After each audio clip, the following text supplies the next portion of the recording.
So if you lived in ancient Bible times, odds are you lived under the authority of a king. And many of these kings claimed that they were gods, and they would even call themselves the image of God. Meaning they had authority to tell people what to do, order things to be made. Yeah, they got to define good and evil. And these kings would often make statues of themselves, which in Hebrew were called tselem, often translated as idol or image. But for Israel, they didn't view their kings as the God. In fact, they were never supposed to even make images of God. It's exactly right, and that was really unique for that time and culture. This is rooted, first of all, in Israel's belief that you can't reduce the creator God down to any one thing in creation. But there's another reason. People aren't to make images of God because God has already made images of himself. When did he do that? Well, let's go to page 1 of the Bible. And the first person we meet there is God. He's the one with authority over all creation. He speaks and creation obeys, and he defines what is good and not good. In other words, he alone is king. But then surprisingly, as the pinnacle of all of God's creative work, he makes humans, and he calls all of them the image of God.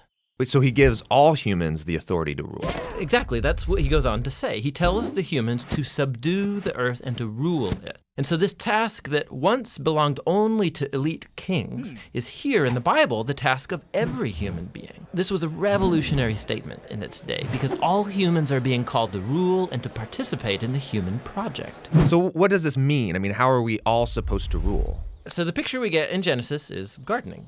Gardening? Yes, gardening. So they rule the earth by cultivating it, by harnessing all of the earth's raw potential and then making something more and new out of it. So growing food for each other. Yes, but that also includes growing families then, which become neighborhoods, and then they create communities where people are going to work and take care of each other and build businesses and cities that will expand to new places and so on. So ruling is really the day-to-day acts of our work and creativity. Yes, we take the world somewhere. This is humanity's divine and sacred task. Yeah, and this all sounds really nice. And humans have designed some pretty great things. But just as often we create things that cause a lot of suffering and a lot of injustice. So maybe we shouldn't actually be ruling. Yeah, so the Bible addresses this. In Genesis, what happens is that God gives humans a choice about how they're going to rule. So are they going to use their authority for the benefit of others, which is God's definition of good, or are they going to turn away and define good and evil for themselves and use their authority for self-advantage? And in the story, they choose to define good and evil on their own terms. And so this is the Bible's depiction of the human condition. So sometimes we pull off amazingly good stuff, but just as often, despite our best intentions, we act selfishly and we create evil in the world. And so we're stuck as mediocre rulers making a mess of things. But that's not the end of the story. So the Bible goes on and it makes this claim that all of this was resolved when God bound himself to humanity through Jesus. And he showed us what it looks like to truly rule as a human. So what does it look like? Well, Jesus ruled by serving and by seeking the best for others, by putting himself underneath them and loving not just his friends, but also his enemies. And that's not a typical way to rule. And not only that, Jesus confronted the consequences of all of the evil and the death that we have created by our messed up ways of ruling. And he takes it. I mean, he lets it kill him. And so when the New Testament writers looked back to Jesus' resurrection, they see a whole new future opening up for all humanity. Jesus is a new way to be human. Yeah, that's why they called Jesus the image of God, or the new human. And not only that, they also believe that Jesus' divine life and power is now available to heal and to transform us to become our life and power. And this sounds really nice, but what does it really look like? So practically, the Apostle Paul said it looks like people being filled by Jesus' own presence and spirit.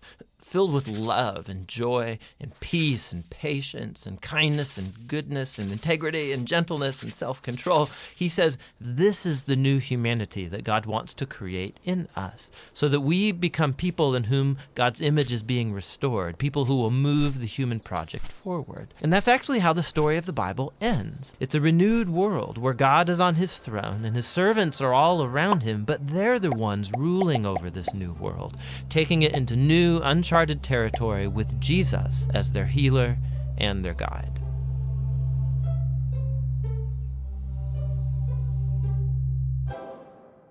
Thanks for watching this channel. We do this because we believe the Bible is one unified narrative that leads to Jesus and has profound wisdom for the modern world. So we're making different video series, some that walk people through the design and message of books of the Bible or whole sections of the Bible. Yeah, we also do a series that take one biblical theme and trace that through the whole narrative arc of the Bible, kind of like the one you just watched. And we have a lot more series coming up that we have planned.